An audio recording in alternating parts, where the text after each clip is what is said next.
Just go out and shoot. It's gonna be easy, they said. The first limitation I encountered was my physical abilities, but that might be for a future video.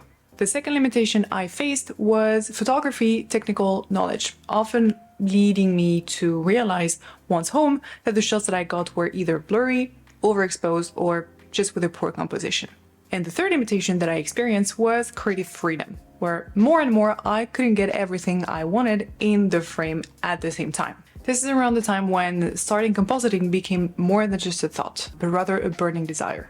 My initial naive assumption was that it would make it much easier to get the images that I wanted if all I had was to put the elements I shot together. I was wrong.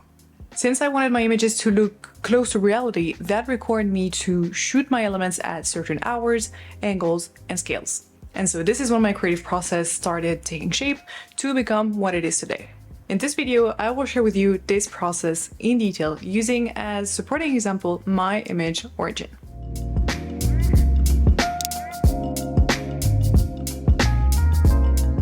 I already mentioned in a previous video the importance of planning. Planning is what will build your knowledge of the project, confidence in doing it, and anticipation if things are happening differently. And believe me, they will. The ice cave you saw in the previous image was taken on my second visit there, roughly 1 year after I visited for the first time, and my first visit resulted in those images.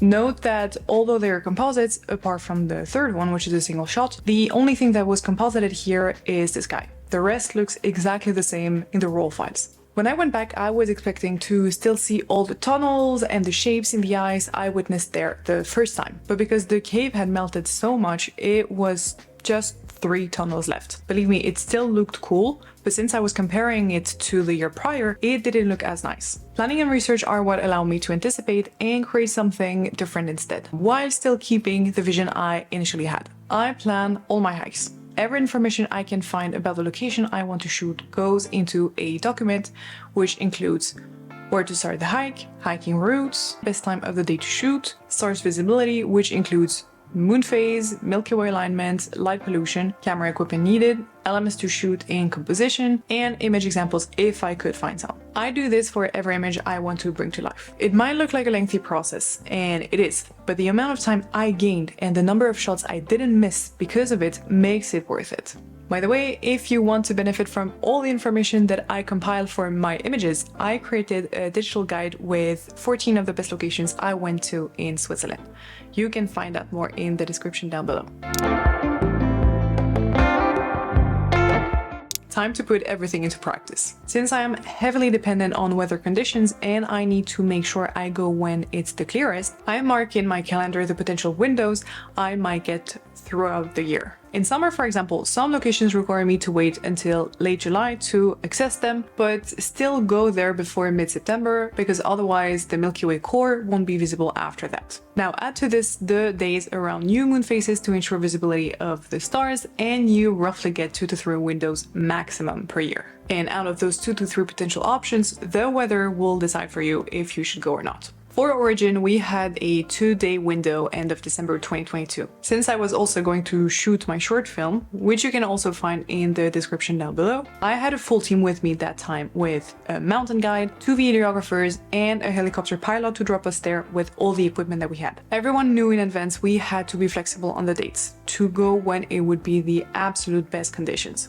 But the first time I went, I followed the document I had put up, which helped me get not only 1, but 3 good images. Once at the location, the first goal is for me to start assessing what I have available to shoot. This is usually where my expectations of what I will find conflict with what is actually there. And before starting to shoot anything, I will build my list of elements I want to capture, their order of priority, and at what time to capture them. For example, once at the ice cave, this is what my list looked like.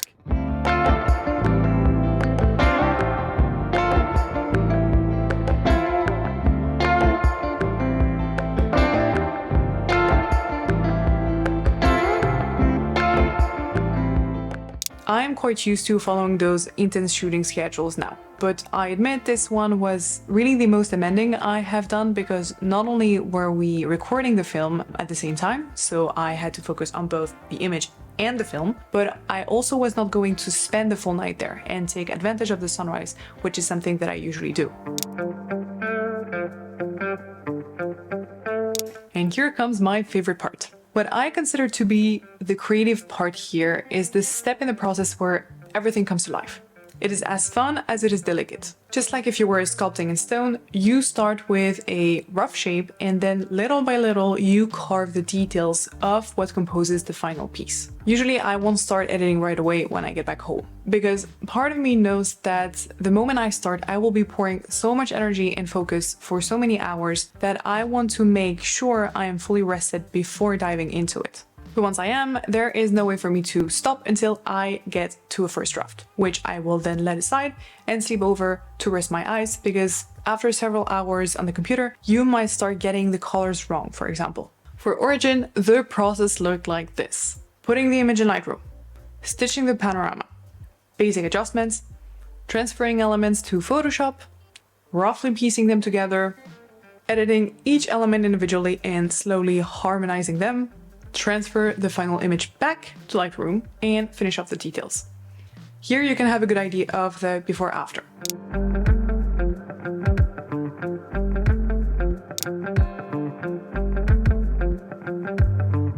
The writing that accompanies an image like this one is almost as important as the image itself for me. Even if the image is done, I will have a hard time sharing it if the text and story that goes with it are not on point. The reason for that is, yes, images do speak for themselves, but you can give so much more to contextualize and help the viewer understand better why certain elements are worked or presented the way they are. For example, Claude Monet, a French painter considered one of the pioneers of the Impressionism movement, could be a good example of why contextualization really matters. If you compare the two paintings here, the second one appears as much more abstract and blurry in a sense. Now, if you haven't read or heard about it and you just witnessed it through the painting firsthand, you might think this is just how his style evolved. But the reason it did is that around his 60s and 70s, he had cataracts on both eyes, explaining why what he was painting was becoming more abstract. It was the representation of what he saw or didn't see anymore. There are several ways you can build the story behind your work. Most of the time, it falls under those categories. The capture itself. How did you get there? What were the conditions? What did you encounter worth telling people about? What the final image inspires in you. Based on your experience from getting the shot, how does the final image make you feel? What are the emotions linked to it? And how can people relate to these emotions? What inspired you to capture this image? Did you see it from someone else? Did you have that location in mind for a long time? If so, why? Just tell that story. Writing first and then capturing. If you're used to writing, try to create the other way around and explain that process.